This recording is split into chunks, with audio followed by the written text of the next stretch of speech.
प्यारे दोस्तों, अस्सलाम वालेकुम। आप देख रहे हैं इरफानी वर्ल्ड यूट्यूब चैनल और मैं हूं मोहम्मद इरफान, झारखंड। दोस्तों, आज इस वीडियो में मैं बताने वाला हूं वो सनसनीखेज वीडियो, वो पंडित के 3 सवाल जिसने दुनिया भर के लोगों को हैरान कर डाला था।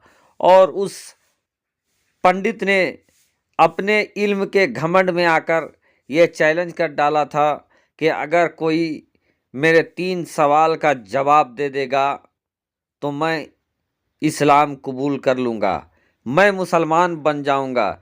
लेकिन दोस्तों, उस वक्त के बड़े से बड़े जानकार के पास भी पंडित जी का तीनों सवाल के जवाब नहीं थे। पंडित जी का 3 सवाल क्या था और फिर पंडित के तीनों सवाल का जवाब किसने दिया, किस तरीके से दिया, जब पूरा वाक़या आप सुनोगे दोस्तों तो यकीनन आपके रोंगटे खड़े हो जाएंगे। दोस्तों, जब भी किसी भी इंसान का पतन स्टार्ट होता है तो सबसे पहले उसके ज़हन में घमंड चढ़ जाता है, और जिसके सर पर घमंड चढ़ता है उसका पतन, उसकी बर्बादी स्टार्ट हो जाती है वहीं से। प्यारे दोस्तों, यूं तो पंडितों में भी एक से एक ज्ञानी हैं और हर मजहब हर धर्म में ज्ञानी होते हैं। लेकिन दोस्तों, हर मजहब हर धर्म में भी पढ़े लिखे घमंडी इंसान भी होते हैं, और जो घमंडी होते हैं उनका घमंड एक दिन चूर होता है।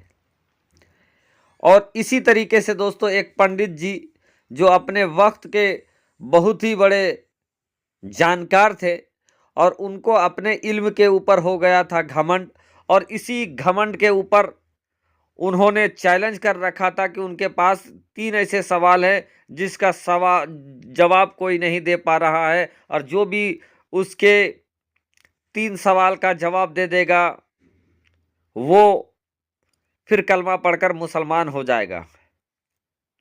बहुत सारे लोग आए पंडित जी के सामने, उनसे सवाल भी पूछे, लेकिन दोस्तों किसी में यह मादा नहीं हुआ कि पंडित जी के सवाल का जवाब दे सके।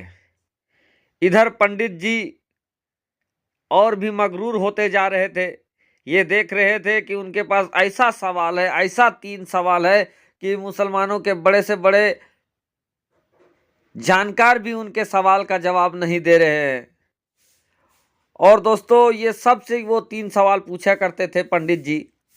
ये बात उस वक्त काफ़ी मशहूर हो गई थी कि एक पंडित हैं जिनके पास 3 सवाल हैं और 3 सवाल का जवाब कोई नहीं दे पा रहा था। पंडित भी रोबाब में आ गए थे कि उनका इल्म ऐसा है कि उन्होंने अपने इल्म से 3 ऐसे सवाल निकाले हैं जिनका कोई भी ठीक ठीक सही सही तसफ़ी बख्श जवाब नहीं दे रहा था। बहरकैफ दोस्तों, एक वक्त ऐसा भी आया कि एक पंडित जी कहीं जा रहे थे, तो जाते वक्त पंडित जी की नज़र एक जगह पर पड़ी जहां पर एक बुजुर्ग थे, उनका लिबास फ़कीराना था। लेकिन दोस्तों, दर हकीकत लिबास फ़कीराना में वो एक अल्लाह के बरगुज़ीदे बंदे, अल्लाह के एक वली थे। और उन्होंने भी ये सुन रखा था कि ये पंडित जी हैं जो अपने सवाल से मुसलमानों को परेशान करते हैं, पूछ पूछ के उनको बलगलाने की कोशिश करते हैं। तो आज इन अल्लाह के वली ने भी ये ठान रखा था कि आज पंडित जी के सवाल का जवाब भी दे देंगे और इनका ज़हन भी आज बदल देना है। आज इनको जहन्नम से बचने का तरीका और सलीका भी बता देना है। बहरकैफ दोस्तों, जैसे ही पंडित जी सामने से गुजरने लगे कि उस अल्लाह के वली ने उन्हें आवाज़ दिया कि पंडित जी सुनिए। इस पर पंडित जी रुक जाते हैं और उनके बाद बाबा के सामने आ जाते हैं। आने के बाद बाबा उनसे कहते हैं कि सुना है आपके पास कुछ 3 सवाल हैं जिसका जवाब कोई नहीं दे पा रहा है। पंडित जी कहते हैं जी हाँ, हमारे पास 3 सवाल हैं, उनका जवाब कोई नहीं दे पा रहा है। बोला ठीक है, आप अपना 3 सवाल मुझे बताएं, मैं आपके तीनों सवाल का जवाब दूंगा। इतना सुनना था कि पंडित जी ठहाके मारकर हंसने लगते हैं और मन ही मन ये तसव्वुर करने लगते हैं कि उनके सवाल के आगे बड़े से बड़ा जानकार नहीं टिक पाया तो ये फकीर इंसान मेरी सवाल का क्या जवाब देगा। इसी चीज को तसव्वुर कर कर सोच कर वो ठहाके मारने लगा, हंसने लगा। लेकिन दोस्तों, जब अल्लाह के वली ने उनसे कहा कि नहीं, आप हमें अपना सवाल बताइए, मैं अभी आपके सवाल का जवाब दूंगा, फिर पंडित ने अपने तीनों सवाल इस तरीके से बाबा के सामने रखे। उससे पहले दोस्तों कि मैं आपको तीनों सवाल बताऊं, आपसे अदबन रिक्वेस्ट करना चाहूंगा, गुजारिश करना चाहूंगा, अगर आप पहली बार मेरे यूट्यूब चैनल इरफानी वर्ल्ड में विजिट कर रहे हैं तो जल्दी से मेरे चैनल को आप सब्सक्राइब कर ले, साथ ही साथ बेल के बटन को ऑन कर दे और ऑल नोटिफिकेशन के ऑप्शन को दबा ले ताकि आने वाला हर वीडियो सबसे पहले आप तक पहुंच सके दोस्तों। और इस वीडियो को अगर आप मेरे फेसबुक पेज में देख रहे हैं तो जल्दी से मेरे पेज को आप कर दीजिए लाइक, फॉलो, ताकि आने वाला हर नोटिफिकेशन सबसे पहले आप तक मिल सके। बहरकैफ दोस्तों, जब अल्लाह के वली ने उनसे इसरार किया तो पंडित ने अपना पहला सवाल इस तरीके से रखा। पंडित का पहला सवाल यह था कि जो कुछ भी होता है, जो कुछ भी होता है वो अल्लाह की मर्जी से होता है, तो बंदे का इसमें दोष क्या। फिर उसका अगला सवाल ये पंडित का होता है कि जब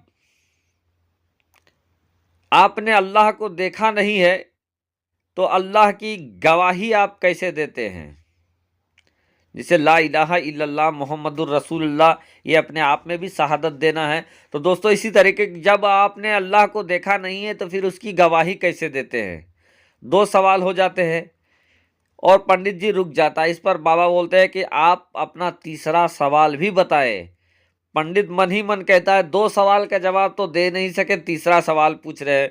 फिर भी वो पंडित कहता है कि सुनिए, जब आप बोल रहे हैं कि तीसरा सवाल क्या है तो बताइए कि जब इंसान और जिन्नात, जिसको अल्लाह तबारक व तआला ने पैदा किया है, इंसानों को मिट्टी से, जिन्नातों को आग से, और हिसाब किताब भी दोनों के ही होंगे, और अगर जिन्नातों को जहन्नम में डाला जाए जहां की आग है तो फिर जिन्नातों को क्या नुकसान होगा। ये बात कह के पंडित जी ठहाके मार के हंसने लगते हैं और ये जो अल्लाह के वली थे वो खामोश हो जाते हैं। उसके बाद दोस्तों क्या होता है, अचानक से बगल में मिट्टी का सख्त ढेला रखा रहता है। उस सख्त ढेला को उठाते हैं वो अल्लाह के वली और पंडित जी के सर पे मार देते हैं। जैसे ही मिट्टी का ढेला पंडित के सर पे पड़ता है कि पंडित के सर से लहू निकलने लगते हैं। ये बात देखकर पंडित तिलमिला जाते हैं और कहते हैं कि आपने मुझे सवाल पूछा इसलिए मैंने आपको दिया, आपने मेरे सर पे क्यों मारा, मैं इस बात को शहर काजी के पास ले जाऊंगा। बहरकैफ उस वक्त के शहर काजी के पास वो मामला चला जाता है और शहर काजी उस अल्लाह के वली को बुलाते हैं। अल्लाह के वली को जब बुलाया जाता है और अल्लाह के वली से पूछा जाता है कि आपने इनसे क्यों मारा, तो वो अल्लाह के वली कहते हैं कि इनका 3 सवाल था और मैंने मारा नहीं बल्कि इनके तीनों सवाल का जवाब दिया है। तो पंडित जी कहा कि कब और कैसे आपने मेरे तीनों सवाल के जवाब दिए। तो वो अल्लाह के वली ये कहते हैं कि आपका पहला सवाल था कि जब आपने अल्लाह को देखा नहीं है तो अल्लाह की गवाही कैसे देते हैं। तो मैंने जो आपको आपके सर पे जो मारा है और आप दर्द के मारे तड़प कर यहाँ पर पहुँच गए, तो क्या आपने दर्द को देखा है। पंडित जी कहते हैं कि बिल्कुल नहीं। कोई देख सकता है, नहीं।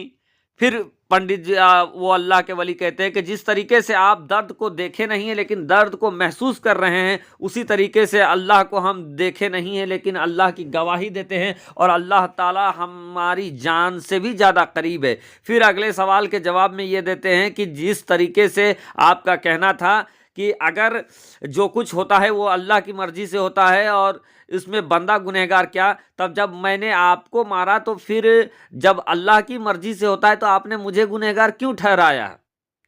इस पर वो पंडित जी खामोश हो जाता है और उसके बाद ये कहते हैं अगला जवाब में कि आपने कहा कि जिन्नात आग से बने हैं तो आप भी मिट्टी से बने हैं और मैंने आपके सर पे मिट्टी का ही टुकड़ा मारा, तो आग आप मिट्टी से और आपके ऊपर भी पड़ा मिट्टी, तो मिट्टी के टुकड़े से आपको दर्द कैसे हो रहा है। इसी तरीके से जिस तरीके से जिन्नात को डाला जाएगा आग में तो जिन्नात को भी तकलीफ होगी। पंडित जी ने सारा मामला समझ गए और फिर पंडित जी बाद में इस्लाम को भी कबूल कर लिया।